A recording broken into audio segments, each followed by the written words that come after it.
I have here a patch with a very simple bass line and pad, and we're going to build a drum groove over it. There's lots of ways to record a groove. I'm just going to use my PC keyboard. I'm not much of a drummer, so to make it easier to record I'm going to halve the clock rate. The 10 number keys will record into the 10 channels here.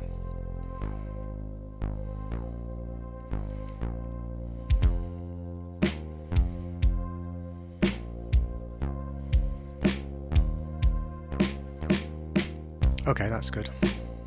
So now we'll add some hi-hats, just very simply at first. So I'm just bashing the 3 key to do this. Now we'll pull some of those down into the open hi-hat channel.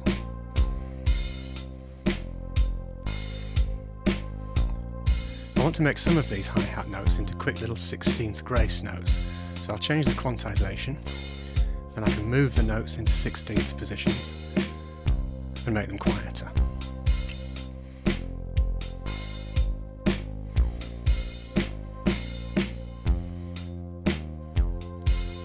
Okay, nice. Let's add a crash cymbal to kick off the bar. Let's put the clock back to normal so we can hear it properly. Each of these notes has a bunch of editable properties that you can edit here in the Note Properties dialog. Accent, velocity, so on. You can add flams and such like here as well. Let's add some dynamics by accenting some of these snare notes. Then we can turn this last snare into a short roll with a little crescendo on the velocity.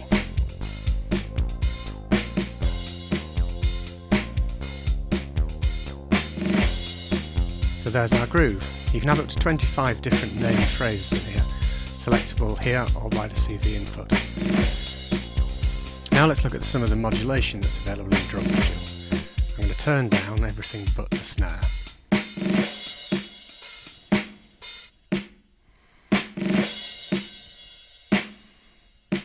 So the pan control speaks for itself.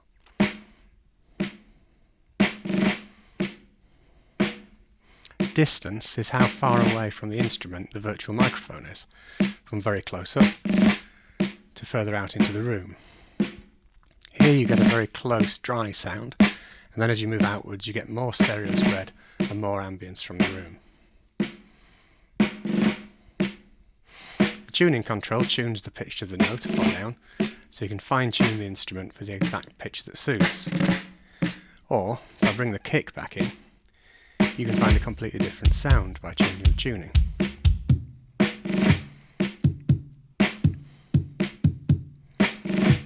Now let's have a look at how velocity layers work. I'll just use the kick for this. Velocity layers are about how hard the drums hit. So here you have a hard hit, and then a softer one, and then softer still. It's not so much about how loud the note is, but about how punchy it is. The module will choose the right layer for the volume of note that it's playing, but you can override that here. So let's put everything back as it was by selecting the default preset. And then we'll start the bar, not with a crash, but with a gong.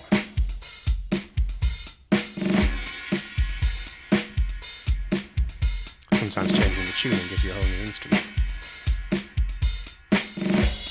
Most of these things are CV-controllable, so there's plenty of scope for modulating. Now let's have a look at the presets. The balanced preset is the default. The kick pieces are slightly spread out in the stereo picture, but not very much. The mic distances are middling. If you prefer a very dry sound, say because you're going to apply your own ambience with other modules, there's a preset for that. Here it is, with a bit of external reverb added.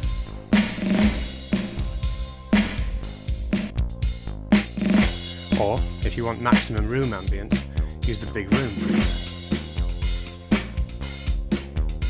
The laid back preset adjusts the velocity layers so you only hear the softer hits.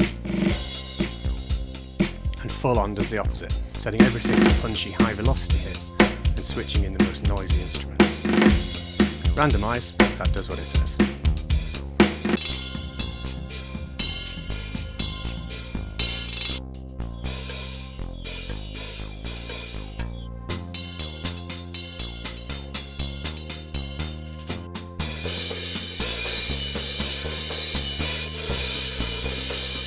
Enough silliness. Let's mute these other instruments and stop the clock. And then We can play the drum module directly by clicking on it and then hitting the number keys from 1 up to 0.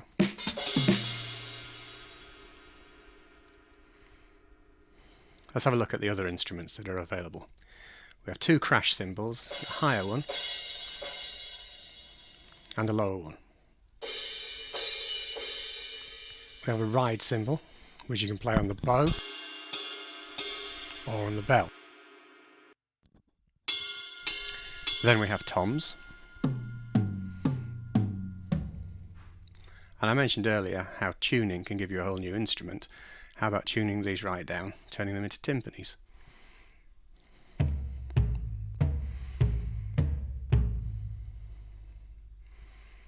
Then we have a few other instruments. A cabasa, which is a type of shaker.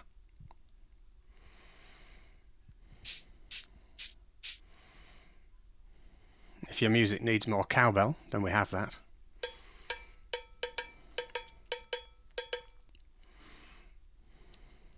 We have a tambourine.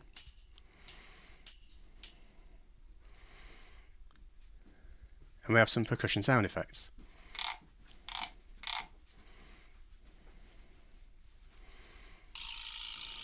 Finally, some magic. So I hope that's been a useful overview of Entrian Acoustic Drums. Thanks for watching.